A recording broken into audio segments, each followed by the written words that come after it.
Welcome to my YouTube channel.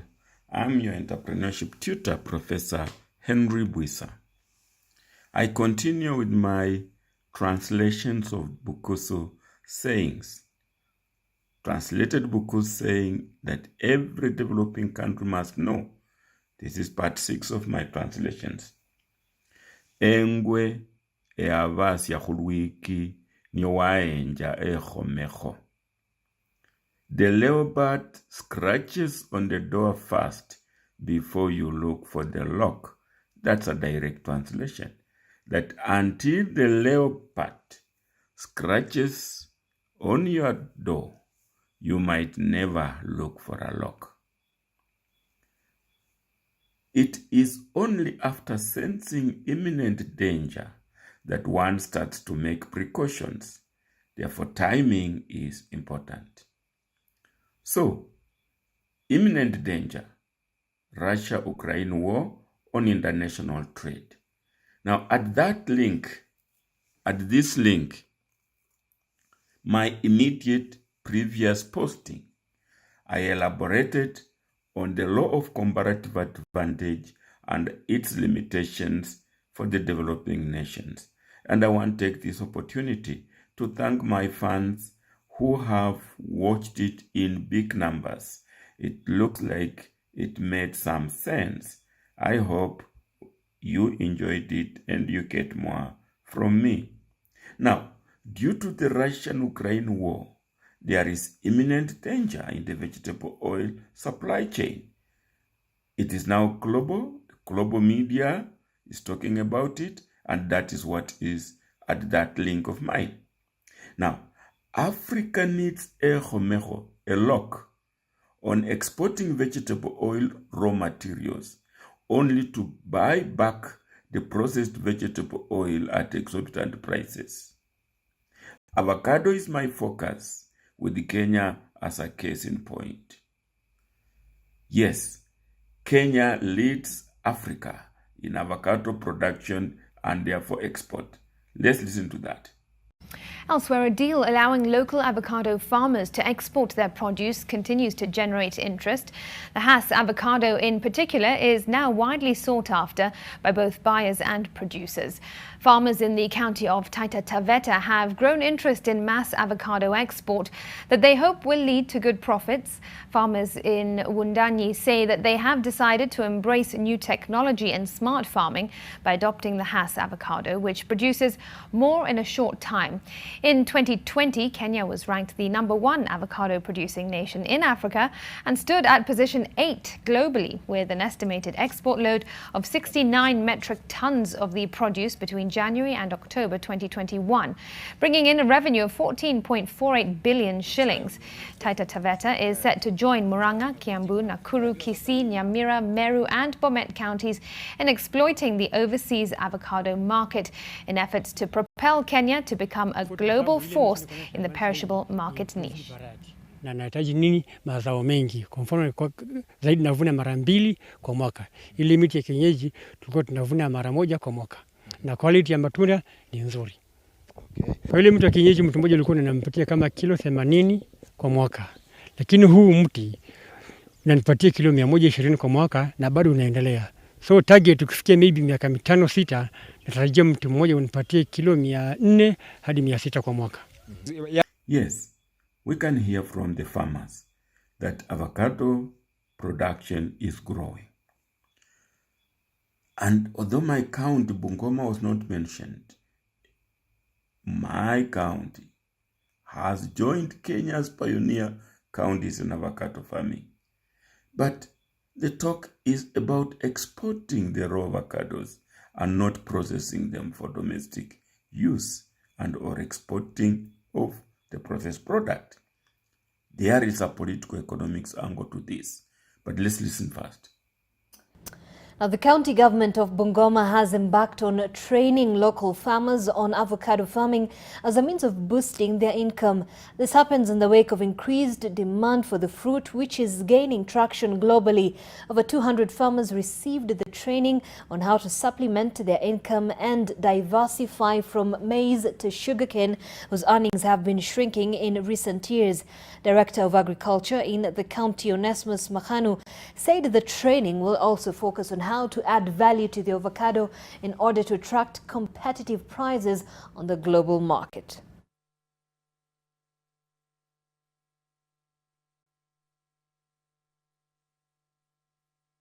Tumeona soko ya nje inafaa kwa vile mwaka jana tuliona Kenya walipata mapato 10.8 billion kutoka kwa avocado, na kama watu wa Bungoma tukiingilia hapo italeta pesa, ifukuze umaskini, na tunawahimiza tukianza kuanzia mwezi ujao tuwe pamoja ili avocado iwe muhimu kama mmea katika kaunti yetu. Yes, you can see we are talking about exporting, and yet, like I said, you know, the Russia-Ukraine war has shown that over-dependence on export has its limitations, because the assumptions that we make following my coverage in my immediate last video. Now, the Netherlands is reported to be the main importer of avocados from Kenya. But at the same time, Kenya imports avocado oil from the Netherlands. Let's do some political economics here.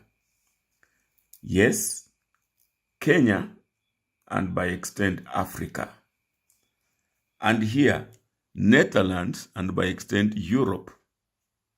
Yes, Kenya exports raw or whole avocados to the Netherlands, perhaps at 150 per kilo.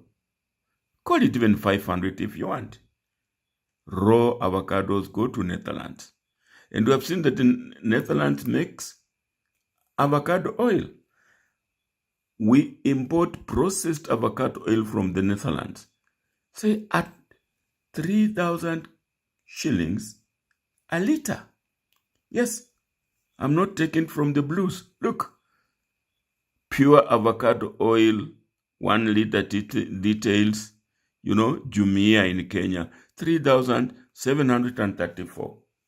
You know, Marini natural 100% pure avocado oil, 120 milliliters, 1,200.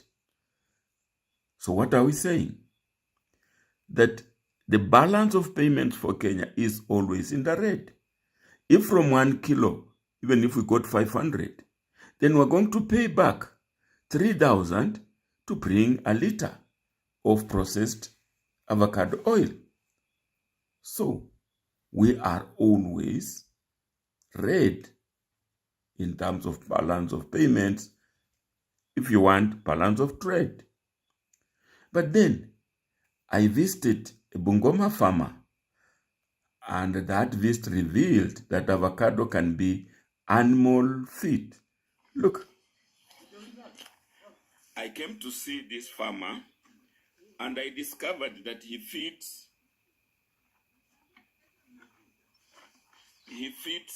his cows on avocados. These are green avocados.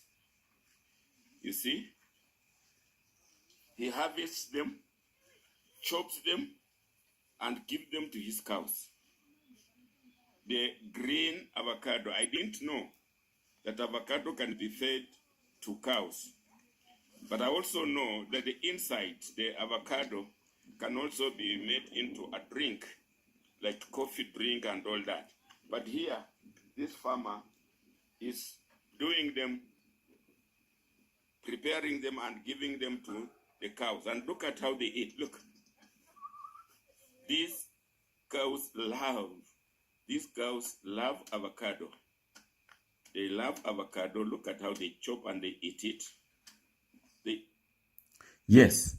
And interestingly, as Kenya exports avocado, its animal feed's domestic supply is far below demand, leading to importation. So here we are. We're exporting avocado, and yet avocado can be animal feed. And we're importing animal feed. We're exporting avocado in its raw form, and then we import avocado oil in processed form. Now, in response to innovative solutions for local problems for their exams, one of my entrepreneurship students processed vegetable oil from avocado. Let's listen. Recently, in the country, there has been a rise in the price of cooking oil and oil-related products. So I thought of a business idea and ways to solve this problem. So I discovered that you can make avocado oil. You can make oil from avocado, and hence I decided to try it and see the results.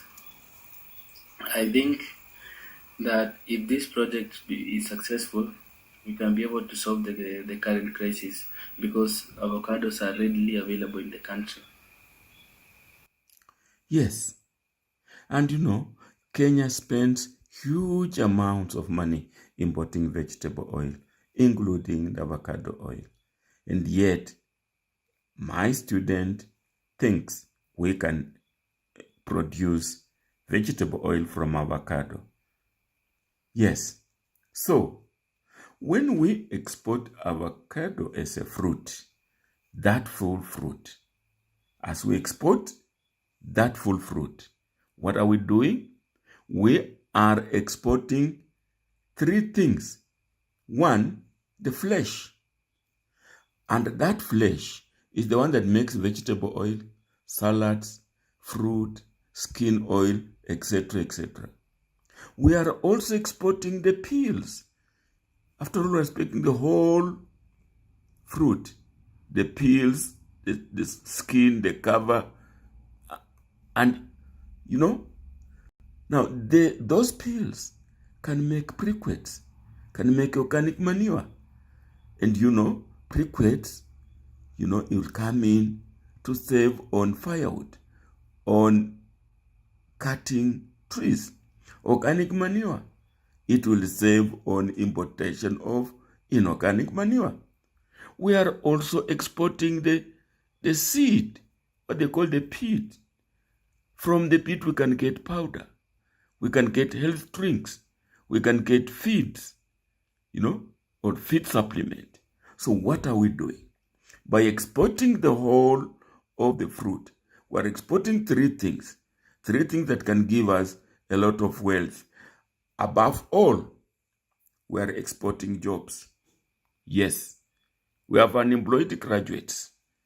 They are out there crying. And yet we are exporting all these opportunities.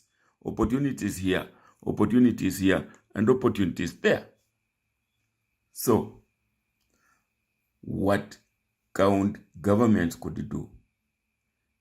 In my opinion, one, governments could mount or cost to mount short processing training courses at polytechnics to train individual local investors. After all, that debate polytechnic, youth polytechnics are devolved. So every government can mount those, make them their flagships. Two, county governments could mobilize and appetize avocado farmers into processing cooperatives. Three, county governments could invite what we call PPP, private-public partnerships, including the diaspora community. County governments could write business plans to attract foreign and even domestic direct investors. So there are things we can do. We can plan to utilize our avocado and even export the value-added products.